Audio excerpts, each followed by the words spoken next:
Hi Aishu. எப்படி start பண்ணுறதுனே தெரியல. But I have to thank every one. Thank you so much universe. So so grateful எங்களுக்கு கிருத்திக்கு கொடுத்ததுக்கு. ஆக்சுவலாக எங்களுக்கு மேரேஜ் ஆகி 1 இயர்லேருந்தே எல்லோரும் பேபி எங்கள் பேபி பிளான் இருக்கா இல்லையா என்னன்னு கேட்டுகிட்டே இருப்பாங்க. அப்போல்லாம் எங்களுக்கு பெருசாக இன்ட்ரெஸ்ட் இல்லை. அதுக்கப்புறம் போக போக பேபிஸ் எங்கேயாச்சும் பார்த்தா ரொம்ப ஆசையாக இருக்கும். தூக்கி வச்சு கொஞ்சணும் போல தோணும். எங்கள் ரிலேட்டிவ்ஸ் வீட்டில் பேபி யாராச்சும் இருந்தாங்கன்னா ரொம்ப ஹாப்பியாக இருக்கும் பார்க்கவே. அப்புறம் ஃப்ரெண்ட்ஸ் சர்க்கிள்லலாம் பேபி பிறக்கும்ல, அப்போல்லாம் கேட்க ரொம்ப ஆசையாக இருக்கும். நம்ம வீட்டில் இருந்தால் நல்லாயிருக்கும்ல, எங்களுக்காக ஒரு பேபி இருந்தால் நல்லாயிருக்கும்ல தோண ஸ்டார்ட் ஆச்சு. ஃபர்ஸ்ட்லாம் பேபிஸ்னால் கொஞ்சம் பார்த்துக்கவே ரொம்ப கஷ்டம் நமக்கு. அவங்க தொல்லை பண்ணுவாங்க, மெயின்டைன் பண்ண கஷ்டம், நம்மளால் ஃப்ரீயாக இருக்க முடியாது. இப்படி தான் தோணியிருக்கும். அதுதான் என்னோடய மைண்ட் செட் முன்னாடிலாம். சின்ன வயசில் ஏதாவது பேபி யாராவது கொடுத்தாங்கன்னா, ஐயோ அவங்கள தொல்லை, அவங்க நைன்ட்டு இருப்பாங்க, பார்த்துக்கலாம் முடியாது அப்படின்னு தோணும். அதனால தான் என்னமோ தெரியல, எங்களுக்கு பேபி ஈஸியாக கிடைக்கல.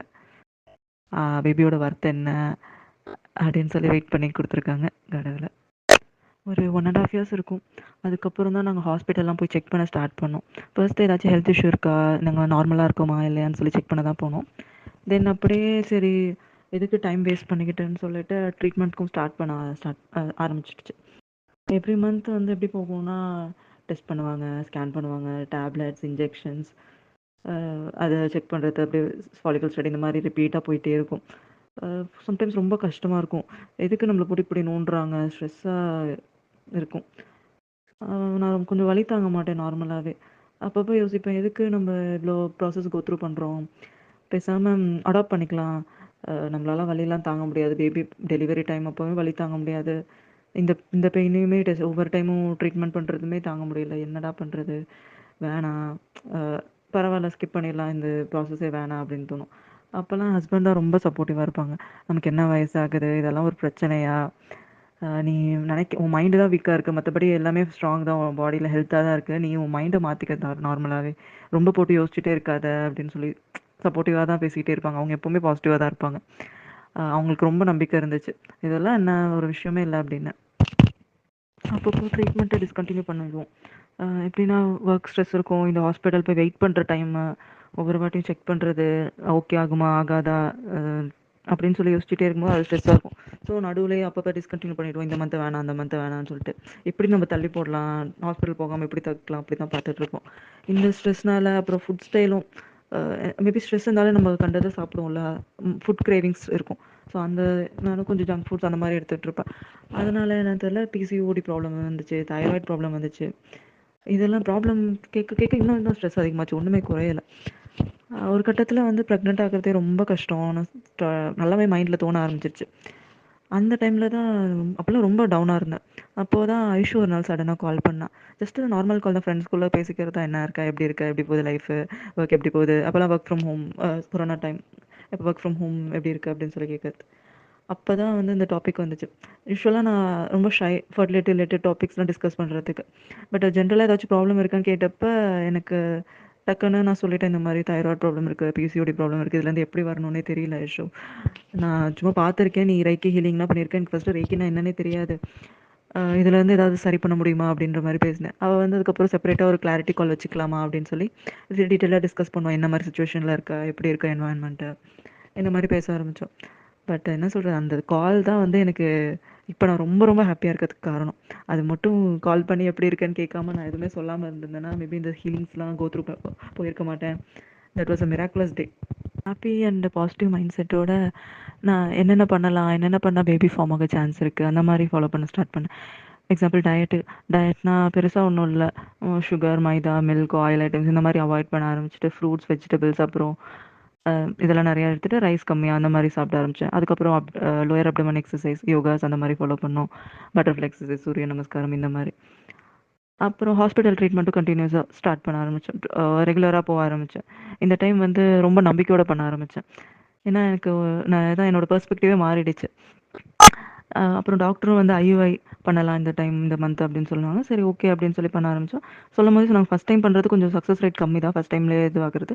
ஸ்டில் நம்ம எதுக்கு சான்ஸ் லாஸ் பண்ணோம், நம்ம ட்ரை பண்ணலாம் அப்படின்னாங்க. எங்களுக்கும் ஒரு ஹோப்பாக தான் இருந்துச்சு. அப்புறம் ஐஷூட் இந்த மாதிரி ப்ராசஸ் போகிறேன் ஐஷூ அப்படின்னா, ஓகே நீ வந்து என்ன பண்ணு, டெய்லி ஐயுஐ ப்ராசஸ்க்கு தேங்க் பண்ணு, கிரேட்ஃபுல்லாக இரு, ஜஸ்ட் நீ அதை பற்றி பாசிட்டிவாகவே நினச்சிட்டே இரு அப்படி சொன்னான். ஓகே சரி ஐஷுன்னு சொல்லி நான் ஃபாலோ பண்ண ஆரம்பிச்சேன். ஐயுஐ ஸ்டார்ட் பண்ணாங்க. அன்னைக்கு ரொம்ப பெயின்ஃபுல்லா தான் இருந்துச்சு. பட் சக்ஸஸ்ஃபுல்லா இருக்கணும்னு வேண்டிக்கிட்டேன். நான் வந்து எனக்கே ஹீலிங் குடுக்க ஆரம்பிச்சுக்கிட்டேன். அப்புறம் எக்ஸ்பெக்ட் பண்ண வேணாம். இந்த டைமும் நடக்கும்லாம். பட் ஹோப் வச்சுக்கல.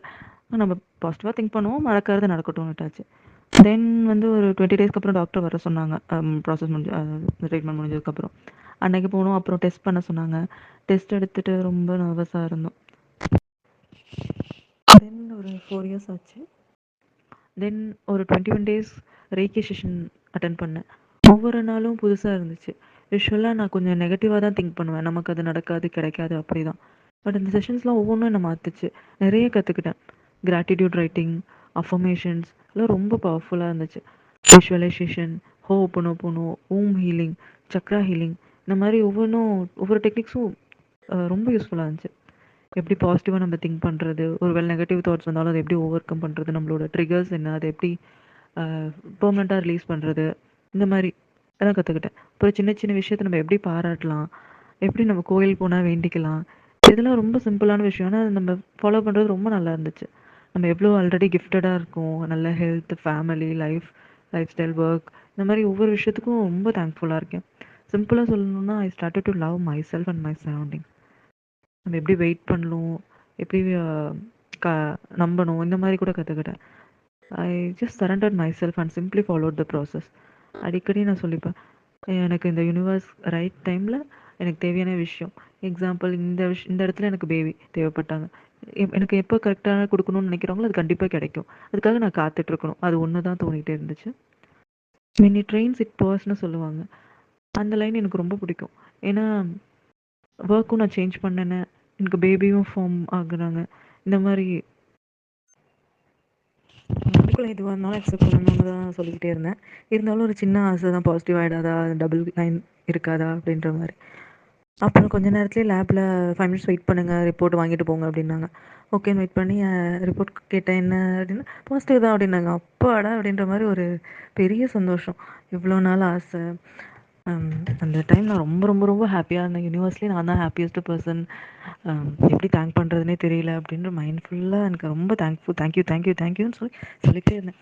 அப்புறம் போயிட்டு ஹஸ்பண்ட்டை போய் காமிச்சோம். ஹஸ்பண்டும் வந்து ரொம்ப சந்தோஷம். அவங்க வெளியில் சரியாக காட்டிக்க மாட்டாங்க என்னதான் இருந்தாலும் அவங்களுக்கும் ரொம்ப சந்தோஷம். அது பார்த்தாலே தெரிஞ்சுது. அப்புறம் டாக்டர்கிட்டையும் போய் காமிச்சோம். அவங்களும் கங்க்ராட்ஸ் சொன்னாங்க. 2 வீக்ஸ்க்கு அப்புறம் இன்னொரு ஸ்கேன் பண்ணிட்டு கன்ஃபார்ம் பண்ணிக்கலாம் அப்படின்னாங்க. அப்படியே போச்சு. எல்லாமே நல்லா போச்சு அதுக்கப்புறம். நான் எப்படி என்ன மாதிரி விஷுவலைஸ் பண்ணி எனக்கு இந்த ரிசல்ட்டை தெரியணும், எப்படி என்னோட ஜேர்னி போகணும் அப்படின்னு நான் நினச்சி வச்சுருந்தேனோ அது அப்படியே ஃபாலோ ஆச்சு. ஒவ்வொரு ஸ்டேஜ்லேயும் enjoyed a lot. 3rd month scan, 5th month scan, வளகாப்பு, 8th month scan, normal delivery with a healthy baby அப்படின்னு சொல்லிட்டு என்னென்ன நினச்சிட்டோன்னா எல்லாமே நடந்துச்சு. Thank you so much for reiki healing and inner child healing. I went through all the healing modalities.